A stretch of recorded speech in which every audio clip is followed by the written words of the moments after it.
My thrift girlies, this one's for you. You might want to grab a snack, get comfortable, relax, and watch this one all the way through. Now, before I have any keyboard warriors go off in the comments, I do want to let you know that this video is going to be full of nuance. It is a long form kind of content, which is great because we can dive into the ins and outs, the gray areas, and everything in between. Watch this fully through before you sound off in the comments. I'm someone who at some point in time was thrifting every single item that entered my wardrobe, and I thought I was doing something really amazing and great because of that. However, if you're treating your wardrobe as a place to chase trends, fit in with the crowd, be the cutest in the room, you're just doing your wardrobe wrong, whether you're thrifting it or buying it firsthand. I'm so sorry to break it to you, but I've been there as someone who used to love thrifting day in and day out. I would go as often as I could and find new and cute pieces and bring them in.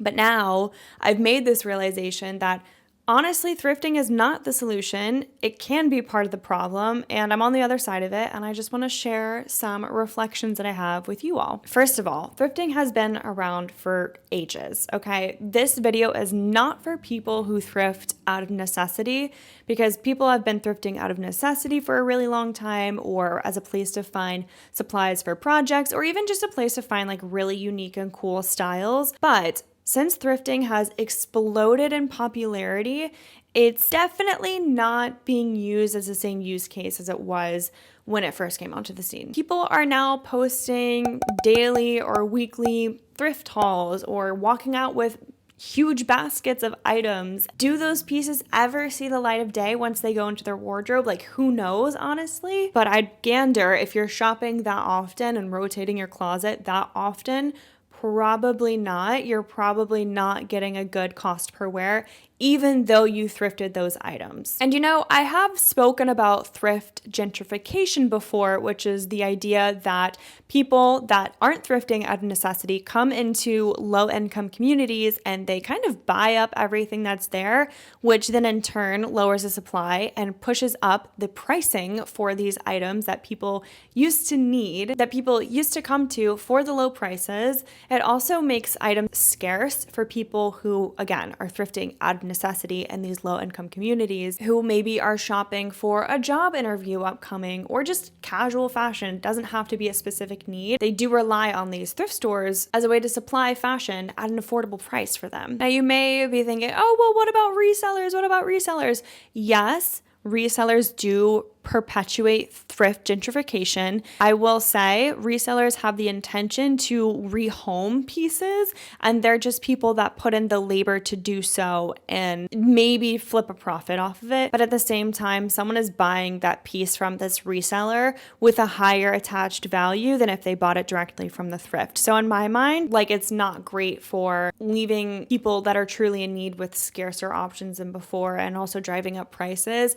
But I don't believe that resellers are buying things up and then redonating them or putting them in the landfill. And it's not because I'm a reseller myself. I just think that the intentions of resellers are different than some people that have a shopping addiction and go to the thrift store to scratch that itch for cheap. As you guys know, if you frequently watch this channel, I advocate for secondhand first over anything at all times when it's available to you. However, I, in that same vein, advocate for mindful consumption. And I feel like with thrifting, it can be comparable to places like Shein, Temu, Amazon because of the prices.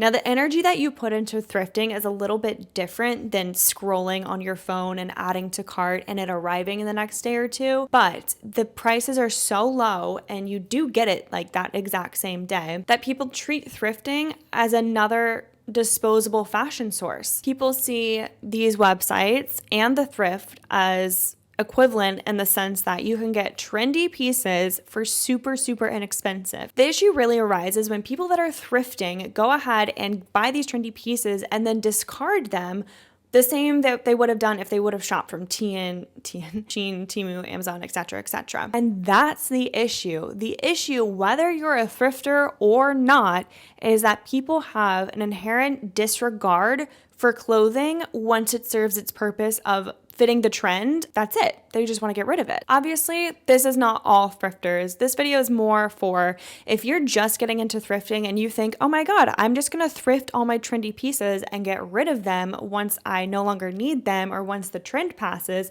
This is the video for you. I'm here to tell you, if whether you're thrifting or shopping regular, if this piece is not something that you see in your wardrobe in the next 5 years, leave it. Leave it for someone who needs it. Leave it so it doesn't get thrown into the landfill because someone else might buy that and might take it home. Leave it so thrift shops stop price gouging. If you're hauling from the thrift store the same way that you'd be hauling from anywhere else, you are not doing the world any favors. Like, in fact, it is actually more harmful because, again, you're taking from these low-income communities that are thrifting out of need, and you're taking all these pieces home, wearing them maybe a couple of times, and then discarding them. Spoiler alert, there is no away when you throw your clothes away. It either ends up in the Chilean desert with a pile of clothing that we can literally see from space, or washes up in Southeast Asia somewhere, or on the shores of Ghana where the world's largest secondhand market exists. These clothes never go away unless you're like literally burning them or composting them. Like, they're not going away. Don't get me wrong, I love the idea of thrifting or buying secondhand every single thing you own, but only if you see that within your possession, within your ownership for like 5+ years. I really don't advocate for thrifting something just because it's cute or it fits a trend and you think like, oh, I could pull this off, or I'm buying something to go with something else, or I'm buying this just in case, or that false kind of sense of urgency of, oh, it's at the thrift, it's really cute, I'm never going to see this again, I have to get it now. If you are thrifting or shopping in general, obviously is kind of like the underlying tone of this entire video, but if you're shopping and thrifting in general just with the false sense of urgency and the need to consume and the need to scratch that shopping itch, I just want you to take a second and really look introspectively why you feel the need to shop and thrift in the first place. Is it to keep up with the Joneses? Is it to pull off the latest trend? Or is it actually something that you have a wardrobe gap that you need to fill and that you are consciously choosing to shop secondhand first? I'm telling you guys, there was like a point where thrifting for me was a little bit out of need, but also because I wanted to catch up with the trends, right? So it was that weird in-between point of like, oh, I felt like really good because I'm thrifting everything, but also I realized I was getting rid of it after a year because it was a trend that I was thrifting and like still buying into, even though it was a secondhand market. And of course, you can try to resell at Second Street or Plato's Closet or Depop or Vinted. But if people aren't buying that from you and you're hanging on to this clothing, you're eventually going to want to just get rid of it. So thrifting or traditional shopping, I just encourage you to really take a second, take a beat, see, does this fit your lifestyle? Does this fit what you already wear? Does this fit your style in general before you go and try to thrift the trend or thrift the next hot item or thrift as a hobby? Let me say it loud and clear. Thrifting is not a hobby. Shopping is not a hobby. Getting a cute little sweet treat and perusing the aisles, not a hobby. I get it. We are really, really sorely lacking third spaces in the United States, places where you can just hang out and you don't have to spend money. So we're kind of like corralled into shopping and spending money all the time. Like, I get that. And thrifting can be fun. It can be expressive. But I just really urge you to not thrift just to scratch that shopping itch, and thrift because you have a wardrobe gap. Thrift because there's something that you need. I just want to stress the fact that just because you are thrifting your clothing, it does not absolve you from overconsumption. Yes, you still can overconsume and be a thrifter. It can happen. Listen, I've been there. I would think like, oh my God, I'm racking up, spending $100 and getting bags full of clothing, but that is just as bad, if not worse, than shopping at Temu or Shein, because then you are taking those clothes away from someone who genuinely needs them. And that's the other thing. I really don't think shopping firsthand or retail is bad when it's done consciously with the intention to fill a wardrobe gap or with the intention to have something in your closet for life. Like, I really think Both thrifting and shopping firsthand should be done hand in hand, but intentionally. And I think that's where people really go wrong. And in the grand scheme of things, the world needs to be a lot more intentional with what we're consuming, what we're buying, what we're putting on our bodies, in our bodies, around our bodies. Like, we just need to be more intentional as a species, as a society, I'll say, especially in American culture. Like, it is just so fueled by how much money can you spend? Are you spending? Will you spend? Like, it's honestly insane. The best way to kind of combat that is to take a beat, breathe, feel like you are enough and that you have enough before you go shopping to like scratch an itch. However, again, I am not trying to discourage anyone from thrifting instead of shopping firsthand. So if you are going to continue thrifting, which again, I do encourage, I have a few tips for you. First and foremost, always go with a list. Always. Going into any store or just to see or just going window shopping is probably not going to end very well for you or your wallet. It's best to go with a list. Go, again, intentionally.